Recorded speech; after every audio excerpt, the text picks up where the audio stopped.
Bueno, hermanos, estoy contenta, feliz y el tema de esta noche lo que he titulado es Los quebrantados de corazón. No sé si mi PowerPoint se ve aquí. ¿No? Me gustaría que se vea aquí, no solo en las redes sociales, para que los hermanos puedan apreciar los que no trajeron Biblia, los versículos que yo traje. Bueno, los quebrantados de corazón. Y la verdad he pensado mucho, Señor, qué tema traigo. Había tenido uno en mente y dije, no me inspiré tanto en eso. Entonces, digo, yo creo que hay mucha gente que está quebrantada, que ha sido quebrantada todo este tiempo de pandemia, estos últimos meses especialmente. Y han sido meses muy fuertes y muy fregados. Pero la Biblia nos va enseñando que esto es una probadita y un principio de dolor. Un principio de algunas molestias que vienen en camino más grandes, ¿no? Entonces yo quise traer, bueno, hay mucho quebranto en el mundo, no solo en Arlington, no solo en Virginia, a nivel mundial. Yo creo que hoy en día no se conoce a alguien tan cercano, tal vez que no haya pasado a la presencia del Señor por esta dicha enfermedad, ¿verdad? O no conocemos tal vez a alguien que se ha enfermado. Pero gracias a Dios, Dios nos tiene aquí en pie y en misericordia. Y quiero entrar, ¿qué realmente es la palabra estar quebrantado? ¿No? Cuando te apachurran tu corazón, qué feo se siente. No es un dolor, yo creo que muchos de nosotros hemos pasado por esos desiertos, ¿no?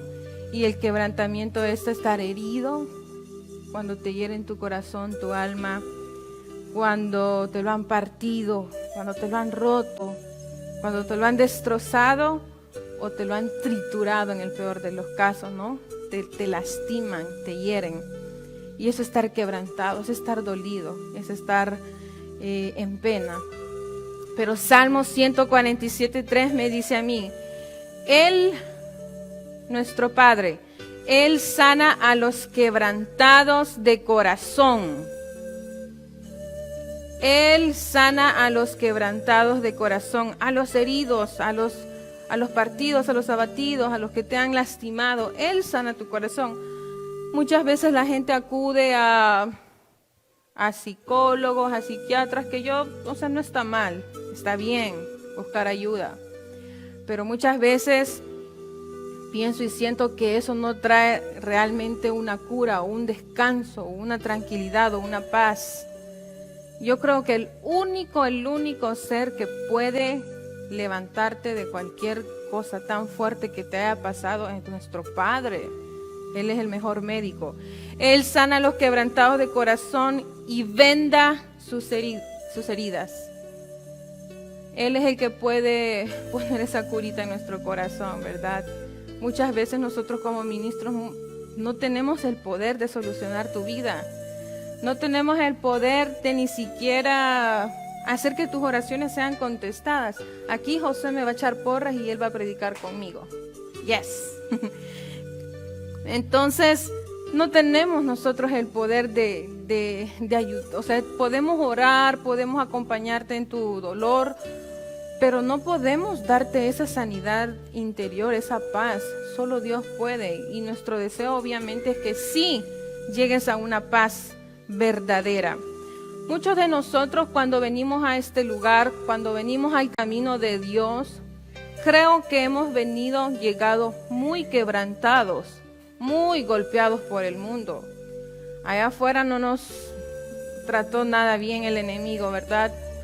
Entonces cuando venimos aquí mucha gente viene quebrantada. Y usted aunque no lo crea, no.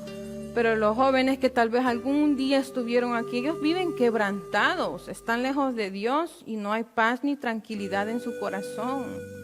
Viven en continuas depresiones, viven en continuos malos pensamientos, maquinaciones, opresiones de parte del enemigo y no hay paz.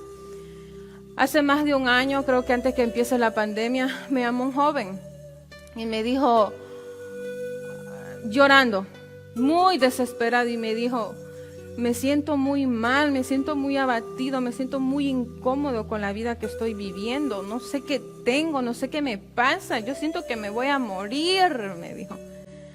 Le dije, Dios mío, me dijo, necesito que ores por mí. Yo le digo, voy a orar por ¿qué tal si mañana se muere en un accidente, le pasa algo? Y oramos. Le digo, tienes que empezar a tomar buenas decisiones, tienes que empezar a caminar bien. Tú no eres una persona que no sabe nada de las cosas de Dios, tú has caminado con Él, te has bautizado, etcétera. Entonces yo le digo, tienes que tomar una buena decisión. Los muchachos se pierden, los muchachos agarran otro camino por las amistades más que todos, ¿no? Por las chicas que encuentran fuera de la iglesia, que no comparten los mismos pensamientos, la misma fe, y ese es el problema.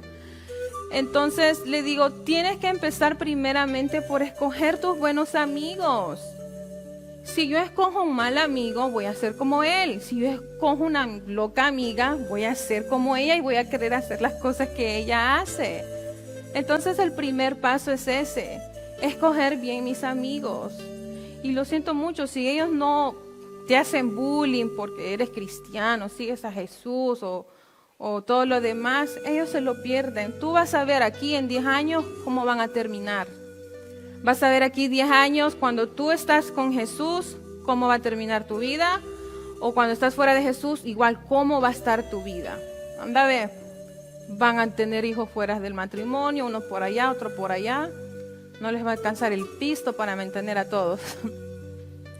Es así, fuera de Jesús hay soledad. Entonces yo le digo, antes que sea demasiado tarde y que vayas a tirar un hijo por ahí, le digo, regresa, necesitas a Jesús, necesitas volver.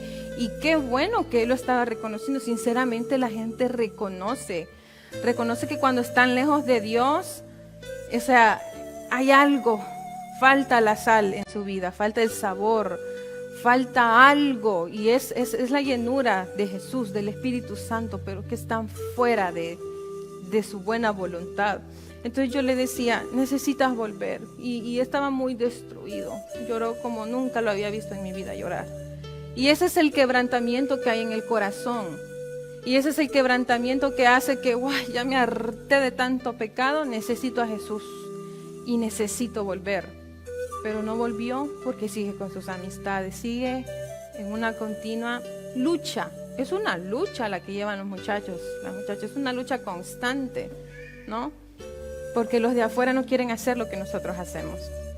Entonces esto es lo que dice Jesús, y a esto ha venido Él, y esto es lo que ha sucedido con nosotros. En Lucas 4:18 dice así: el Espíritu del Señor está sobre mí, dijo Jesús. No son mis palabras, son las palabras de Jesús. El Espíritu del Señor está sobre mí, por cuanto me ha ungido para dar buenas nuevas a los pobres. No a la gente que no tiene dinero, o sea, a los pobres en espíritu, aquella gente que reconoce. Yo reconocí, yo dije, necesito yo buscar del Señor, necesito buscar de su presencia. Reconocí que estaba pobre de mi espíritu. Me ha enviado a sanar a los quebrantados de corazón. Me ha enviado a sanar a los quebrantados. A eso vino Jesús, a sanar nuestro corazón roto, a sanar nuestros corazones lastimados. No sé si ustedes vieron, últimamente como que me he hecho muy fanática de las noticias, y hace poco creo que hubo una madre que asesinó a sus 3 hijos. Ella decía que ella le había dolido mucho hacer eso, le dolió, pero lo tenía que hacer porque tenía que salvar de alguna forma a sus hijos, no sé de qué cosa. Pero, ¿qué llevó a esta señora a hacer eso? Ella nunca se sanó de su corazón, ella cargaba con algo muy fuerte para que te lleve a hacer una cosa así. Ella nunca tal vez trató de buscar la ayuda de Jesús para sanar su corazón. Estaba quebrantada, dolida, y la llevó a hacer esa acción. Díganme ustedes o no, hermanos, que con tanta cosa, tanto problema encima, el enemigo ya hubiera hecho, si no estuviéramos bajo la voluntad de Dios, el enemigo ya hubiera hecho que nosotros tengamos pensamientos feos, macabros. Pero gracias a la voluntad de Dios, Él nos protege y nos tiene misericordia, y cada momento nos trae su palabra en nuestra mente y nuestro corazón, porque sigue aquí, ¿verdad? Entonces, y sigue diciendo Jesús, quebrantados de corazón, a pregonar libertad a los cautivos. ¿Quiénes son los cautivos? Las personas que están llenas de pecado, sienten ese peso, sienten esa lucha. Y vista a los ciegos. Levánteme la mano si nosotros no estábamos ciegos antes de conocer a nuestro Señor. Estábamos en otro rumbo, sinceramente. Estábamos en cosas que no agradaban al Señor. Estábamos ciegos, no podíamos ver lo espiritual. A poner en libertad a los oprimidos. La gente que le falta la fe, le falta confiar. A predicar el año agradable del Señor. Sinceramente, hermanos, a mí me gustaría y que declares en tu corazón y tengas esa convicción de que este año va a ser mejor que el año pasado, de que este año te va a ir bien, de que este año te va a ir mejor porque nuestro Padre está de nuestro lado.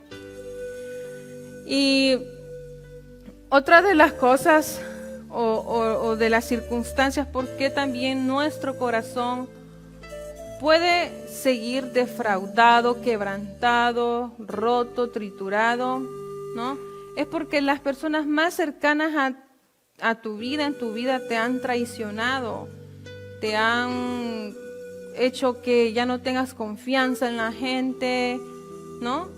Y yo digo, wow, nuestro Señor Jesús tuvo a alguien así, entonces, ¿cómo nosotros no vamos a tener a algún vecino, algún familiar que no te haya traicionado? Veamos lo que dice en Mateo 14, 18. Y cuando llegó la noche, vino él con los 12, o sea Jesús con sus ayudantes. Y cuando se sentaron a la mesa mientras comían, dijo Jesús, de cierto os digo que uno de vosotros que come conmigo me va a entregar. Entonces ellos comenzaron a entristecerse y a decirle uno por uno, ¿seré yo? Y el otro, ¿seré yo? Se preguntaban, ¿quién será el que va a negar a Jesús? Jesús aquí les dice, 20. Él respondiendo les dijo, es uno de los 12 el que moja conmigo en el plato, ¿no? Qué feo es, hermanos, que después de estar tanto tiempo con nuestro Señor Jesús, ¿no? Ya, imitarlo a Él, hacer lo que hacía, estar con Él, comer de su mismo plato. No sé cuántos de ustedes tendrán tan amigos así. Bueno, yo tengo buenos amigos y best friends, todo eso, pero no que vengan a comer de mi platito, mucho menos yo darles una cucharadita en la boca o ellos a mí. No sé si ustedes, pero bueno, good si son así. Pero yo no. Y había esa cercanía, pero esa cercanía, no sé. El Judas sacó lo malo de él, entregó a nuestro Señor y el Señor sabía que lo iba a hacer. Entonces muchas veces a ti te debe pasar lo mismo. Tal vez tú le confiaste algo muy personal a tu best friend, a tu mejor amigo, y te pagó muy mal con divulgarlo. Cuando tú le dices a alguien o alguien te dice, no le digas a nadie, porque no le digas a nadie. Si le quieres decir algo, dile al Señor, Él te va a escuchar, pero si alguien te dice, no le digas a nadie, no le digas a nadie, es porque te está confiando algo.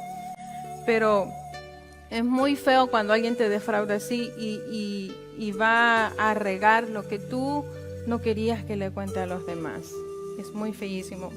Y otras de las cosas muy tristes en los matrimonios, también en los noviazgos, en los compromisos, algo que puede matar nuestro corazón, nuestra paz, nuestra tranquilidad, es la infidelidad. Afuera eso es muy normal. Es muy normal que el hombre, la mujer vaya con Carmela de vez en cuando y chido. A veces hasta se ponen de acuerdo, creo yo. Es muy normal. Pero yo creo que a la final de cuentas es algo que lastima al ser humano, que lastima el alma, que lastima a las familias enteras, que lastima a los hijos. Es muy difícil para los hijos o para la persona que ha sido afectada sobrellevar tal vez esta carga. Yo siempre le digo al Señor, líbrame de estas cosas tan feísimas, porque qué feo debe ser. He tenido mis pesadillas ahí, también mi esposo ha tenido sus pesadillas de infidelidad. Y yo le digo, qué feo, le digo. Y tú te secreteabas, le digo, y me mirabas y te burlabas de mí. Qué feo, le dije. Ay, no. Pero yo le dije, gracias Señor, que es una pesadilla. Entonces, me dice, y después él me viene contando lo mismo, no sé, mucho tiempo después. Y yo le digo, de verdad. Y le digo, ¿qué será, José? Revelame ese sueño. Entonces, qué feo es tener ese tipo de sueño. Y qué feo es vivirlo en carne propia, me imagino. Y que Dios nos libre, sinceramente, porque aún pasa en las iglesias. Aún pasa, por más que sea un ministro, un pastor, un cantante, sea lo que sea, pasa adentro de las iglesias. Y Dios, le pido al Señor siempre que Dios mantenga los matrimonios puros, ¿no? Así como los hombres chillaban cuando querían a la novia, chillen ahorita, díganle a su esposa que la aman, también díganle o ellas, porque cuando se son novios, ¿no? Todo es bonito, paz, hasta que sacan las uñas y se la comió y se la llevó. Entonces, necesitamos, hermanos, ir haciendo cambios y ir haciendo buenos cambios para no llegar a este punto de infidelidad. Jeremías 3:20, ahí Dios nos narra un poquito. Cuando una persona ha sido infiel o cuando una persona es afectada en este asunto, Dios entiende perfectamente cómo se siente el ser humano. Dios entiende y está en el dolor de la persona. Mira lo que nos dice en Jeremías 3:20. Pero como la esposa infiel abandona a su compañero, si quieren le cambiamos, o el esposo, como quieran, esposa o esposo infiel abandona a su compañero, así prevaricasteis contra mí, oh casa de Israel, dice el Señor. El pueblo de Israel era un pueblo muy necio y siempre, casi siempre, le eran infiel al Señor por irse con los ídolos. Y el Señor se entristece. El Señor le da quebrantamiento, también se quebranta su corazón. No porque es Dios, ustedes piensan, aún cuando nosotros cometemos malas acciones, Él se entristece y dice, man. Así como nosotros nos ponemos tristes, Dios también y siente ese dolor. Y me llamaba mucho la atención y me recordé este verso que por tantas malas acciones que nosotros como seres humanos hacemos, Dios dijo en algún momento en Génesis 6:5, y vio Jehová que la maldad de los hombres era mucha en la tierra. Ahí agregarle todo lo que vos quieras, todo lo que puedas pensar. Y que todo designio de los pensamientos del corazón de ellos era de continuo solamente el mal, que solamente en el mal pensamos muchas veces. 6, y se arrepintió. ¿Tú te has arrepentido de algo? A ver, ¿cuántos esposos se arrepintieron de casarse con su esposa? ¿Cuántas esposas? ¿No? Cuando te arrepientes de algo y dices, ¿por qué hice esto? O cuando te equivocaste en algo, te arrepentís, no. O cuando ofendiste a alguien, ya es demasiado tarde, ¿por qué le dije? ¿No? Sin querer queriendo. Y se arrepintió Jehová de haber hecho hombre en la tierra. ¿Y qué dice después? Y le dolió en su corazón. Le dolió en su corazón porque muchas veces caminamos como no debería de ser. Amén. Otra de las cosas por qué nuestro corazón puede ser desesperado y triturado o roto es muchas veces la gente te decepciona, así como yo creo que a Jesús le decepcionó Judas, ¿no? Uno se decepciona y dice uno muchas veces, no puedo creer que esta persona esté hablando como está hablando. O es ella o es él, o qué le pasó en todo este tiempo, qué comieron, que me está diciendo esa clase de cosas. Según de repente, como el pastor decía, el corazón es engañoso, ¿no? Hasta que sacas lo que tenías y qué feo, ¿no? Y la gente te decepciona. Y a nosotros como pastores nos ha pasado muchas veces Y a veces las personas decepcionan, ¿no? Porque, puchica, como decimos en mi país, has orado por ellos, han llegado a tu casa a medianoche a dejarte el moco y la saliva aquí, y según de repente no sabes qué pasó, no sabes más de ellos. Y nos pasó ya hace mucho tiempo con estas personas que les llamamos, ¿qué pasa? Y le digo antes, ¿no será que se murieron y ni cuenta nos dimos? Y fuimos hasta su casa a buscar y no supimos más nada hasta la fecha. Entonces, mucha gente, uno como seres humanos, así si Dios se entristece, nosotros también como ministros, como pastores, nos ponemos tristes y decimos, ¿qué mosca le picó a este pobre o a ella? Entonces entramos en decepción, y una de las personas que habló continuamente de esto fue el apóstol Pablo. A este pobre le pasó de todo. Y en Gálatas 4:11 dice él estas palabras: me asusta el pensar que de nada haya servido todo lo que he hecho por ustedes. Él estaba asombrado y dice, me asusta que ¿qué pasó? ¿No tuvo valor todo lo que hice por ustedes? El hombre estaba quebrantado, el hombre estaba destruido. O sea, ¿no tuvo valor? ¿Qué pasó? No entendemos. Y a veces yo me quedo así, no entiendo.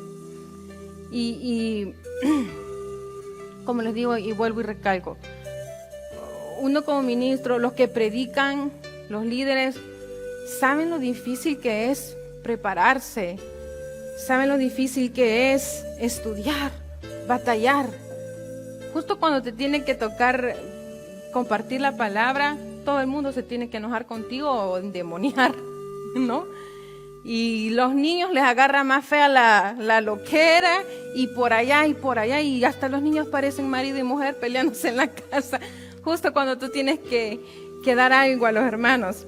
Pero esto es así, y a veces uno está ahí, dando la vida, dando de su tiempo, y dando lo que uno más puede, ¿verdad? Entonces, Pablo sigue recalcando y les dice esto a los Gálatas en 4:18. Está bien interesarse por otras personas si lo que desea es hacerle el bien,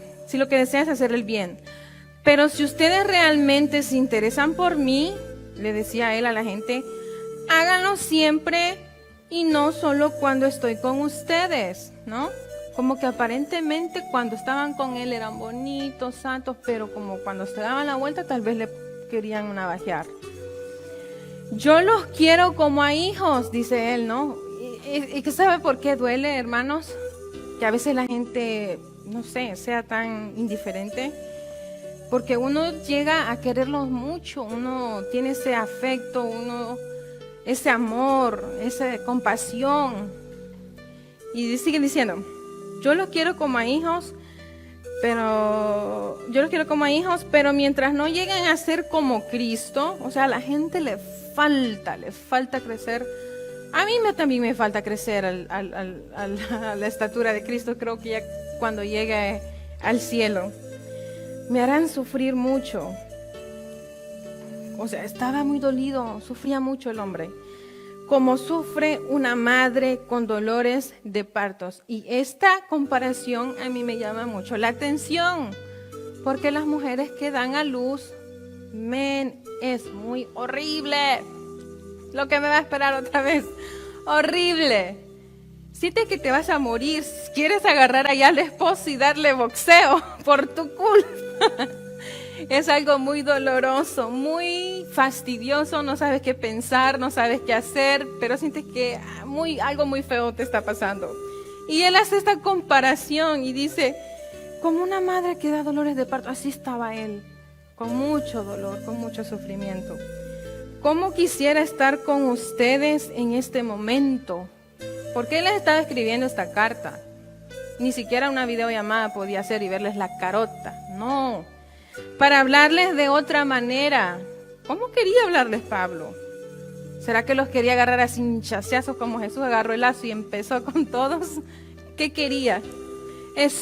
Sigue diciendo, estoy muy confundido y no sé cómo tratarlos. Uno a veces como líder, uno a veces no sabe cómo tratar a la gente cuando te están dando algo muy fuerte, ¿no? Y tú sientes que una cachetada por aquí y otra por allá. Y no sabes qué hacer, ni decir, ni hablarle. Y entonces él dice, estoy muy confundido y no sé cómo tratarlos. Y lo entiendo a pobre. Entonces muchos de ustedes se pueden preguntar, esta se está quejando, ¿qué le está pasando? ¿Por qué continúan? Entonces cerremos la iglesia y calabaza, calabaza, cada quien para su casa. Porque las cosas no son así. Y yo que sí que le aplaudo a esos pastores, al pastor Florentino, no sé cuántos años tendrá en su ministerio, 30, no sé, 40. Y podríamos decir, pero ¿por qué hacen esto entonces? Pueden decir, ¿por qué siguen? ¿Por qué matan su tiempo estudiando, predicando, yendo a la iglesia? Porque el Señor me dice en 2 Tesalonicenses 3:13, ustedes hermanos no se cansen de hacer el bien, porque es algo que Dios nos ha mandado a hacer, ¿no? Porque es una tarea de parte de Dios. Y si yo no la hago, si nosotros no lo hacemos, o si tú no haces cualquier cosa que el Señor te haya mandado a hacer en esta tierra, hacer tu propósito, tu sueño, lo que Dios te dijo que hagas, entonces estás aquí por consumir aire, estás aquí porque no cumpliste lo que Dios quiso que cumplieras. Y nosotros así, no por la culpa de un tipo de gente o de un grupo de gente, los demás van a ser afectados y por culpa de ellos yo tengo que parar, aunque muchas veces quisiéramos. Pero no por culpa de unas personas malcriadas nosotros no podemos detenernos. Entonces, dice aquí, ustedes hermanos no se cansen de hacer el bien. No te canses de ayudar a los demás. No te canses de orar por los demás. No te canses de pararte a hablar de los demás, de seguir con relaciones. No te canses. Y admiro también a otra persona muy importante en mi vida, que es mi tío que pastorea en El Salvador. Y Dios mío, el pobrecito sí que le pasa de todo en su ministerio. Pérdida de un hijo, no sabe si está muerto, no sabe si está desaparecido. Persecuciones, vive ahí pensando, ¿llegarán a atacarme, no llegarán a atacarme? Tal vez hambres y tanta prueba. Y tú no lo vas a ver ni quejándose, ni rezongando con la gente, ni con los demás. Pero él está ahí con los megáfonos, anda ahí predicando, anda ahí evangelizando. ¿Qué vamos a hacer esta vigilia? ¿Qué vamos a ir a esta casa a orar? Que si alguien se enfermó ahí. Y ese verdadero amor, ese verdadero deseo, ¿y por qué sigue de pie?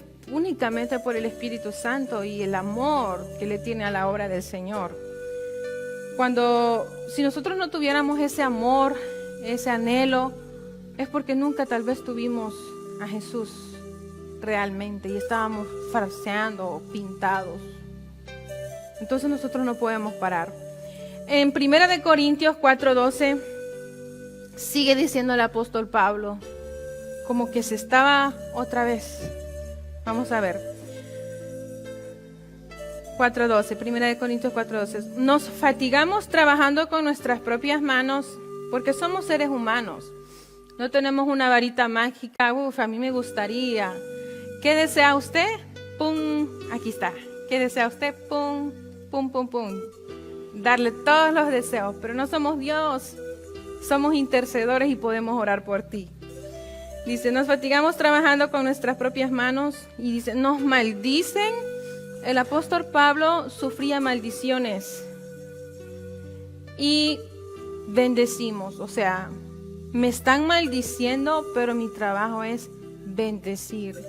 Y sinceramente, queridos hermanos, a esas personas que tal vez se han ido murmurando, que se han ido atacando, sinceramente, a mí me gustaría que Dios los ayude, que Dios los prospere, que Dios haga algo especial en su vida y que no vivan mendigando, que no vivan apartados de Dios, que siempre puedan estar con Él, pero a veces las acciones son diferentes. Entonces decía Pablo, nos maldicen y bendecimos. Padecemos persecución y la soportamos. Nos difaman y rogamos. O sea, aparte de que nos están difamando, acusando, tenemos que rogar a esa gente. ¿Que qué pasa? ¿Que por qué no viene a la iglesia? Tenemos que rogar a esa gente cuando está lejos de Dios. Tenemos que ayudarles, orar por ellos. Nos difaman y rogamos. Hemos venido a ser hasta ahora como la escoria del mundo. Muchas veces a nosotros nos ven, o tú porque eres evangélico, como que si fueras una basura, que no sirves para nada, solo porque estás en este camino. Y Pablo se sentía así, el desecho de todos. No escribo esto para avergonzaros, sino para amonestarnos como a hijos míos amados. El apóstol Pablo sí que fue una persona muy transformada de parte de Dios. Porque ¿se acuerdan cómo él era antes? ¿Verdad? Perseguía a los hijos de Dios, los mataba, pero él fue después transformado de una manera que él amaba a sus hijos, a sus hermanos con un amor indescriptible.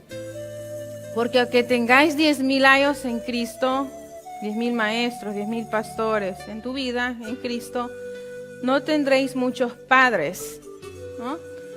Pues en Cristo Jesús yo os engendré por medio del Evangelio, por tanto os ruego que me imitéis, decía.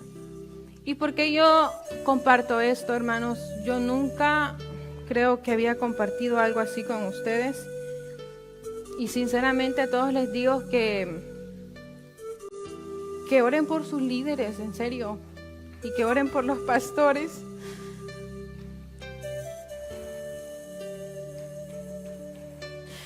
Tenemos unos pastores muy conocidos y yo le digo a Teddy, tenemos que ayudarlos, tenemos que llamarles, tenemos que hacer algo, porque cuando esos pastores no hacen la voluntad de Dios, su vida no tiene sentido. En serio, si nosotros por algún motivo, alguna decisión, paráramos todo esto, nuestras vidas no seguirían sintiendo sentido, en serio. O sea, nos alejaríamos de la voluntad de Dios. Entonces, yo nunca he compartido con ustedes porque me da mucho placer que hay mucha gente en el nivel 4 y en el nivel 5. Tú si quieres, porque has cruzado la barrera del sonido, puedes convertirte en un pastor, en una pastora. Y te quiero aquí listar todo con lo que tú te puedes enfrentar, con lo que tú te vas a chocar. Y me gustó mucho este repaso, este estudio, porque dice en la Biblia que los que desean esta obra, algo bueno desean, porque al fin y al cabo, quien te recompensa es Dios, quien te aliviana es Dios. Entonces, yo leía un estudio que decía, ora por tu pastor. ¿Por qué? Porque el 97% de ellos son traicionados, ¿no? Imagínate, ¿cómo no vamos a ser traicionados si a nuestro Señor Jesús lo traicionó uno, ¿no? Por culpa de esa acción, Él fue a la cruz. Y bueno, si no hubiera ido a la cruz, nosotros no estuviéramos en este lugar. Pero si aún a Jesús le apareció uno ahí medio chueco, ¿quiénes somos nosotros para que las personas no sean así? O sea, en el rebaño del Señor hay de todo un poquito y tenemos que ir aprendiendo poco a poco y tener mucha paciencia que esto va a continuar y ser así. Entonces, el 97% de los pastores han sido traicionados y los que quieren y anhelan esto, bienvenidos al mundo real. Después dice, falsamente son acusados o heridos, ¿no?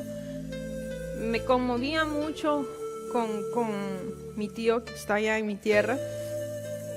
Y ha pasado todo esto, acusaciones y gente que llega y mete cizaña y terminan dividiendo la iglesia y él se queda con poca gente y tiene que volver así. Llega otro y hace lo mismo. Entonces son acusados, son heridos. Y 70% luchan con el desánimo o la depresión. Yo no es que esté deprimida, sino que el embarazo me hace sensible, recalco. Las embarazadas me entenderán, ¿no? Uno se pone muy chillón. Entonces, sigue diciendo, el 70% luchan con el desánimo y la depresión. Alrededor, escuchen, de 7,000 iglesias se cierran porque no pueden más. Y yo creo que en la pandemia ha sido más grande el golpe. Veo mucho aquí en las iglesias del área que están, las que he podido ver y apreciar, están en venta. Y yo decía, pero que tal iglesia no estaba ahí, la iglesia está cerrada, está en venta. O los pastores no pudieron más, o no pudieron continuar más con los gastos. ¿Qué habrá pasado? Y en la pandemia ha sido más el dolor, más el pegue. Entonces dice, 1,500 pastores renuncian al ministerio, ¿no? Y no los juzgo, no estamos aquí para señalar, pero renuncian. El 94% de las familias ministeriales son azotados por presiones ministeriales, ¿no? Y en esto se ve mucho de los hijos. No conozco a ningún pastor cercano, ¿no? De los que yo conozco. O mis familiares que son pastores. No conozco a ninguno que tenga a su hijo sirviendo con ellos. Y en un momento yo le pregunté a un muchacho, ¿y tú vas a ser pastor como tu papá? Porque no todos los papás pastores quieren que su hijo sea como él. Y me dijo, no voy a hacer eso porque la gente le ha pagado muy mal a mi papá. Entonces los muchachos se van creciendo con ese resentimiento y qué feo que, pucha, a la final todo eso, ellos se alejan, se apartan y sufren y no quieren saber nada de Dios. Y eso me dijo él, no quiero, yo no voy a hacer nada de eso, me dijo. Entonces sigue diciendo, el 90% de los pastores trabajan sin horario fijo. ¿Qué quiere decir eso, no? Que, por ejemplo, el caso de mi esposo, trabaja en el día, después trabaja en la noche, 2, 3 de la madrugada preparándose, estudiando y aprendiendo más y preparando los sermones y todo eso. No debería él, yo digo, tú ya sabes mucho, no deberías tanto hacer tanto esfuerzo. Pero él cuando se mete en algo no quiere salir y esta palabra de dónde viene y de dónde va y por qué está aquí y por qué no pudiera estar allá y de ahí tanto detalle. Y viene la Katie y me dice, ¿por qué mi papá no descansa? Me dice, ¿qué tanto hace? ¿Por qué? Me dice, me preocupa mucho que no duerma mucho. ¿Cuántas horas dormirá? Me dice, no sé, pero él va a estar bien, le digo. Entonces, sigue continuando la lista. La principal muerte de un pastor es por un infarto. Yo no quiero saber el día de mañana que ¿de qué se murió la Karen? Le dio un infarto. ¿O de qué se murió Teddy? Le dio un infarto. Que sea de otra cosa, por favor, pero no infarto. Porque es mucha la presión y la presión que ellos llevan. Entonces, me duele mucho, hermanos, que pastores que son calificados, que tienen el don, que tienen el respaldo de Dios. El respaldo de Dios está ahí, aunque uno piense que no. Y entonces me duele mucho que ellos y no estoy juzgando, recalco, que ellos abandonen así el ministerio, porque gracias a ellos yo creo que muchas familias han sido fortalecidas, cambiadas, y yo digo, ¿por qué? ¿Por qué? Pero tal vez fue mucha la carga para ellos, y yo digo, ¿por qué se separaron? ¿Por qué se fueron? Pero es por lo mismo, porque o no tuvieron ayuda o algo, o respaldo, pensaron que nadie estaba con ellos. Entonces yo les digo a todos aquellos que desean esta buena obra, los que tal vez se van a graduar el próximo año, y abramos otra iglesia. Muchos dirían, otra tristeza. No, otra iglesia, y si ustedes quieren pastorear, se van a enfrentar con toda esta lista. Y tal vez no sea solo en el ámbito no ministerial. Tú te vas a enfrentar con muchas cosas fuertes en tu vida cuando Dios te manda a hacer algo y que tiene que ser su propósito. Y ya casi termino. Otro de los quebrantamientos muy fuertes para el ser humano pueden ser las enfermedades. Cuando son enfermedades muy terminales, hermanos, ustedes hemos visto que pueden ir a la muerte, pueden ir, ya la gente no vive para contarlo. Entonces, la gente hoy en día está muy quebrantada por la falta de ese miembro. La gente está muy quebrantada porque, o aún enojados con Dios, porque se llevó a esta persona, ¿no? Entonces, era muy difícil también algo para Pablo, y yo creo que él también tenía que lidiar con este tipo de cosas. Y son cosas muy difíciles que cuesta superarse. Y más cuando uno sabe tal vez que esa persona se fue sin esperanza y sin Dios. Yo creo que el dolor es peor. Cuando se murió uno de mis familiares y yo dije, esta persona se fue sin Jesús y sin esperanza. No saben que yo lloré toda la noche. Me tocó ir a trabajar el día siguiente y llegué así al trabajo. Pero estaba llorando de dolor que se fue y sin ir a la vida eterna de salvación. Entonces sigamos en Filipenses 2:25. Y sigue diciendo Pablo: hace algún tiempo ustedes enviaron al hermano Epafrodito para que me ayudara en lo que me hiciera falta. O sea, tenía él un asistente, un ayudante en su ministerio cuando viajaba. Él ha trabajado y luchado conmigo para defender el mensaje de la buena noticia. Ahora me parece conveniente que él vuelva a ustedes, le decía a los filipenses, pues tiene muchos deseos de verlos de nuevo.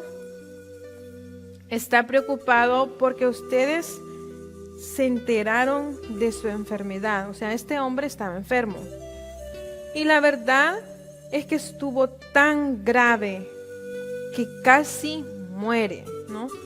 Cuando nosotros vemos a una persona enferma, la esperanza es que se sane, ¿no? Que con las oraciones se ponga mejor, ¿no? Uno quiere perder a un ser querido. Y este hombre casi moría. Pero, dice Pablo, pero Dios fue tan bueno con él, me dio un chance más, creo, y también conmigo, para que no me pusiera más triste de lo que estoy.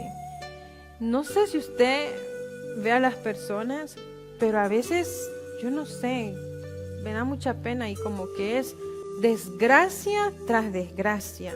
Le pasa algo malo y le vuelve a pasar y otra vez. Y no es que estén lejos de Dios, es que están con Dios, pero no entendemos.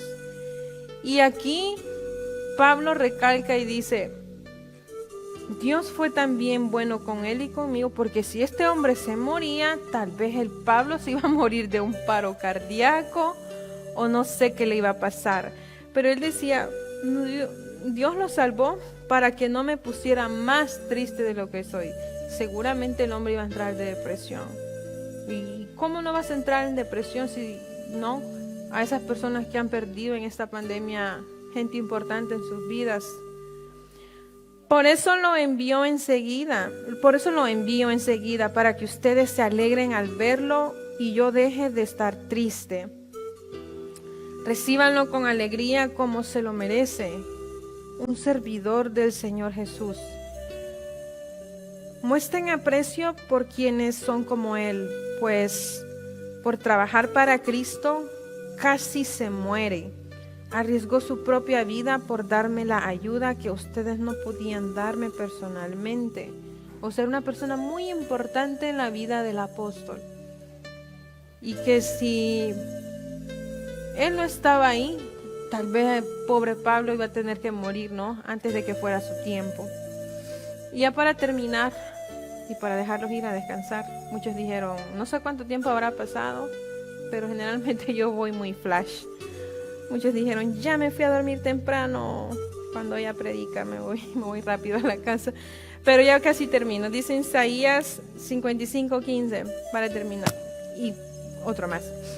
Porque así dijo el alto y sublime, el que habita la eternidad y cuyo nombre es el Santo. Yo habito en la altura y la santidad y con el quebrantado. Escuche bien aquí. Dios habita con el quebrantado de su corazón. Pero no solo es estar quebrantado y quejarte y ¿por qué? ¿Por qué se murió? ¿Por qué no me escuchaste? Mucha gente piensa que el Dios tiene preferencia, en serio. Mucha gente piensa que Dios tal vez quiere más a la gente que está en la iglesia que en la que está afuera. No, no es así. Dios no tiene preferencia de nadie. Entonces dice, yo habito en la altura y la santidad y con el quebrantado y humilde de espíritu. O sea que puedes estar quebrantado, pero también tienes que ser humilde de espíritu. No rezones contra Dios y no te quejes contra Él. ¿Por qué a mí? ¿Por qué solo a mí me pasa todo? Todo el mundo piensa que solo Él tiene problemas. Todo el mundo piensa que solo Él vive en tribulaciones. Entonces tenemos que mostrar humildad para el Señor, para hacer vivir el espíritu de los humildes. Si estás apagado, Dios te va a dar esa llama. Si estás atribulado, Dios te va a levantar. Y para vivificar el corazón de los quebrantados, para eso está Dios, para vivificar tu corazón. Es muy difícil, hermanos, levantarse de algo tan fuerte. Tal vez tus experiencias son más fuertes que las mías, o también las mías son más fuertes que las tuyas. Y tal vez te sucedieron cuando eras pequeño, o no sé cuándo, pero cuesta superarlas. Y yo creo que nadie más que no sea Dios no te puede ayudar a levantarte. Solo Él puede hacer. Y Él va a vivificar tu corazón si es que está quebrantado. En 2 de Corintios, hoy sí, para terminar, 1:3, sigue diciendo la palabra del Señor. Bendito sea el Dios y Padre de nuestro Señor Jesucristo, Padre de misericordias y Dios de toda consolación.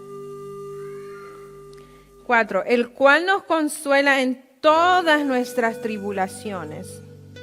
Dios te va a consolar en todo. No importa lo que sea, en todas tus tribulaciones, en todos tus problemas. Para que podamos también nosotros consolar a los que están en cualquier tribulación. Mira, hermano, tal vez tú sientes que te vas a morir con eso fuerte que te pasó en tu vida. Y muchas veces no entendemos que por qué te tocó a vos o por qué me tocó a mí. Pero tienes que entender una cosa muy importante. Si eso que te pasó fue muy fuerte, sabes que va a haber otra persona que sucedió algo lo mismo o similar. Y que tú tienes el poder del Espíritu Santo, tú tienes el respaldo de Jesús para ayudarle a esa persona que se levante, para darle fe y que no es el fin del mundo y que en Jesús se puede levantar. Tú puedes ayudar a esa persona si está pasando lo mismo que vos. Entonces dice, el cual nos consuela en todas las tribulaciones, para que podamos también nosotros consolar, demos consuelo, demos ayuda a los que están en cualquier tribulación, en cualquier problema, por medio de la consolación con que nosotros somos consolados por Dios. por la misma consolación que Dios nos da a nosotros, nosotros podemos ayudar y consolar a otros. Muchas veces no es por nuestra propia fuerza, sino es por el poder del Espíritu Santo. Amén. Espero, hermanos, no era mi intención hacer que pase todo lo que pasó, pero espero que hayan rescatado algo y que si tu corazón está atribulado, Dios lo puede sanar, Dios lo puede restaurar. Puede pasar tiempo, años, semanas, pero no te canses de seguir, no te canses de alabar. La palabra de Dios dice que si estás abatido, si estás triste, canta alabanzas, ¿no?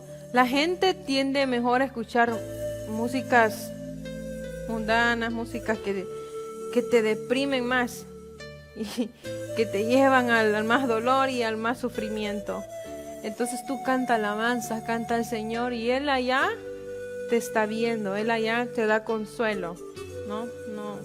No es un cuento de hadas todo esto, hermanos. Yo sé que tarde o temprano Dios nos va a recompensar y estamos viviendo en tiempos muy, muy cerca a la venida del Señor. Y entonces estemos preparados y preparemos nuestro corazón para que nos podamos ir hacia su presencia todos juntos. Amén.